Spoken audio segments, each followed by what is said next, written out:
Mini London McCluskieganj प्रकृति की गोद में बसा ड्रीम डेस्टिनेशन आपका कर रहा है इंतजार। आइए अपने यादगार लम्हों को बिताइए ड्रीम डेस्टिनेशन में। राजधानी रांची से महज 50 किलोमीटर दूर आपका अपना ड्रीम डेस्टिनेशन। हमने पालमपुर कार्यकारिणी के अंदर हमने एक प्रस्ताव पारित कर कहा था कि राम मंदिर का निर्माण इसको कोई एक धर्म के साथ नहीं जोड़ना चाहिए। इस देश में प्रॉब्लम क्या है साहब, जब चुनाव में घोषणा पत्र में लेते हैं तो कहते हैं चुनाव में वोट प्राप्त करने के लिए लिया, चुनावी वादा है। ये भाजपा ऐसे ही वादे करती है, जब हम इसको पूरा कर देते हैं तो बड़ी खिलाफत करते हैं। कुछ लोगों ने यहाँ पर और बाहर मीडिया के सामने प्रतिक्रिया व्यक्त की, वो कानून की दुहाई देते हैं। मैं उनको पूछना चाहता हूं कि मान्यवर, क्या सुप्रीम कोर्ट की 5 जजों की खंडपीठ के जजमेंट से आप वास्ता रखते हो या नहीं रखते हो? जो बोल रहे हैं उनको भी सब मालूम है कि क्यों बोल रहे हैं। हमारे गुजरात में एक कहावत है, हवन में हड्डी नहीं डालनी चाहिए। अडवाणी जी ने जन जागृति की और मोदी जी ने जन आकांक्षा की पूर्ति कर एक आध्यात्मिक चेतना का जागरण कर दिया। मान्यवर, ये पूरा मान्यवर 1990 में जब ये आंदोलन ने गति पकड़ी, उसके पहले से ही भारतीय जनता पार्टी का ये देश की जनता को वादा था। हमने पालमपुर कार्यकारिणी के अंदर हमने एक प्रस्ताव पारित कर कहा था कि राम मंदिर का निर्माण इसको कोई एक धर्म के साथ नहीं जोड़ना चाहिए। ये देश की चेतना की पुनर्जागृति का आंदोलन है। इसलिए हम राम जन्मभूमि को मुक्त कराकर, कानूनी रूप से मुक्त कराकर वहां पर राम मंदिर की स्थापना करेंगे। अब इस देश में प्रॉब्लम क्या है साहब, जब चुनाव में घोषणा पत्र में लेते हैं तो कहते हैं चुनाव में वोट प्राप्त करने के लिए लिया, चुनावी वादा है। ये भाजपा ऐसे ही वादे करती है।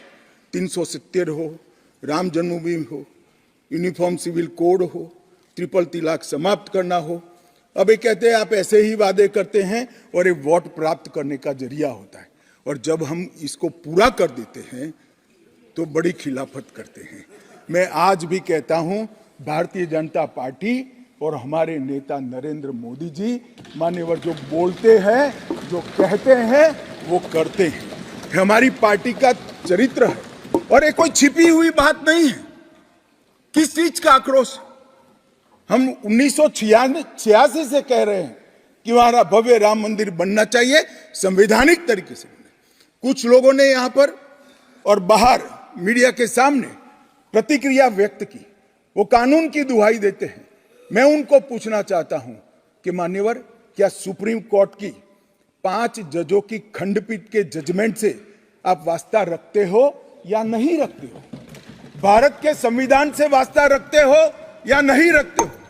किसी ने अगर सुप्रीम कोर्ट की अवहेलना कर वहां पर मंदिर बनाया होता तो आप कुछ भी कह सकते थे, मगर जब देश की सर्वोच्च अदालत के 5 जजों की खंडपीठ ने, और जिसकी अध्यक्षता स्वयं चीफ जस्टिस ऑफ इंडिया और आने वाले 4 चीफ जस्टिस कर रहे थे, ऐसी महत्वपूर्ण बेंच ने जब ये निर्णय लिया, तब आप कैसे कन्नी काट सकते हो? मान्यवर, निर्णय पसंद हो तो स्वीकार कर लेना, सुप्रीम कोर्ट का सम्मान करना, और कोई निर्णय पसंद ना आए तो सुप्रीम कोर्ट के भी बड़ा बूढ़ा करना, ये ठीक नहीं है। मान्यवर, सुप्रीम कोर्ट के निर्णय ने आज पूरी दुनिया में भारत के पंथ निरपेक्ष चरित्र को उजागर किया है। दुनिया में एक भी देश ऐसा नहीं है जहां बहुमत समाज ने अपनी आस्था का निर्वहन करने के लिए इतनी लंबी कानूनी लड़ाई लड़ी। हमने राह देखी है, सुप्रीम कोर्ट में लड़ाई लड़ी, और सुप्रीम कोर्ट का जजमेंट आने के बाद वहां पर आज भव्य राम मंदिर बना है। मान्यवर, जो बोल रहे हैं उनको भी सब मालूम है कि क्यों बोल रहे हैं। मैं आज फिर से कहना चाहता हूं, हमारे गुजरात में एक कहावत है, हवन में हड्डी नहीं डालनी चाहिए। पूरा देश जब आनंद में डूबा है, पूरा देश आध्यात्मिक चेतना की जागृति का अनुभव हो रहा है, भैया स्वागत कर लो, साथ में जुड़ जाओ। इसी से देश का भी भला है और सबका भला है। मान्यवर, एक लंबी लड़ाई के बाद स्थगितता में पड़े हुए मामले को नरेंद्र मोदी जी ने एक युग परिवर्तन करने के लिए, जब मोदी जी को देश की जनता ने लंबे समय के बाद और कांग्रेस के बगैर किसी दल ने पहली बार पूर्ण बहुमत के साथ प्रधानमंत्री बनाना, तब से ये लड़ाई शुरू हुई। मान्यवर, 14 से 19 तक राम जन्मभूमि मंदिर की लड़ाई चली, उसका ट्रांसलेशन हुआ, सालों लगे, लाखों पेज का अनुवाद हुआ, अनुवाद होकर कोर्ट के सामने गया, बीच में चुनाव आ गया, कोर्ट ने माना कि चुनाव के वक्त फैसला देंगे तो इसको शायद अलग दृष्टि से देखा जाएगा, कोई बात नहीं। चुनाव के बाद फिर से मोदी जी आ गए और फिर केस चला और अंततोगत्वा जब कोर्ट ने न्याय किया, तब 5 अगस्त 2020 को 19 को मोदी जी ने इसकी नींव रखकर इसकी शुरुआत। मान्यवर, ये जो 20 से 24 की यात्रा है, वो 20 से 24 की यात्रा भी समझनी चाहिए। राम जन्मभूमि का आंदोलन ऐसे ही नहीं चला, इसके साथ हर गांव, हर घर में, हर करोड़ों राम भक्त, अनेक संगठन, भारतीय जनता पार्टी, राष्ट्रीय स्वयंसेवक संघ समेत घर घर गए, शिला लेकर गए, पूजा की और वो पत्थर को राम मंदिर की शिला बनाकर अयोध्या तक पहुंचाने का काम। करोड़ों लोगों ने अपनी श्रद्धा, अपनी इच्छा संवैधानिक तरीके से, शांतिपूर्ण तरीके से अयोध्या पहुंचाई और सुप्रीम कोर्ट ने जब जजमेंट दे दिया, निर्णय दे दिया, तब जाकर राम मंदिर के निर्माण की शुरुआत हुई। अडवाणी जी ने सोमनाथ से अयोध्या यात्रा भी की और इसके साथ साथ निहंगों ने शुरू करी हुई लड़ाई, अशोक सिंघल जी जो चरम सीमा पर ले गए थे, अडवाणी जी ने जन जागृति की और मोदी जी ने जन आकांक्षा की पूर्ति कर कर एक आध्यात्मिक चेतना का जागरण कर दिया। मान्यवर, ये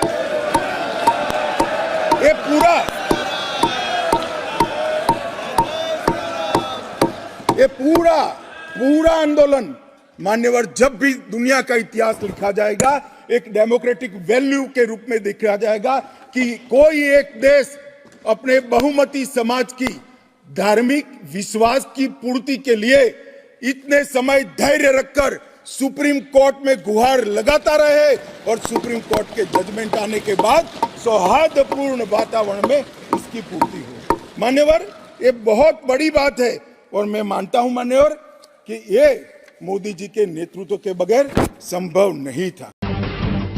जब टूटती है आस, जब थकती है सांस, जब रूठते हैं अपने, मुंह मोड़ता है जमाना, जब अंगड़ाई लेता है संकल्प, फिर बनती है कहानी, बनते हैं अनमिट निशान। देखिए मेरे साथ संघर्ष की दास्तान।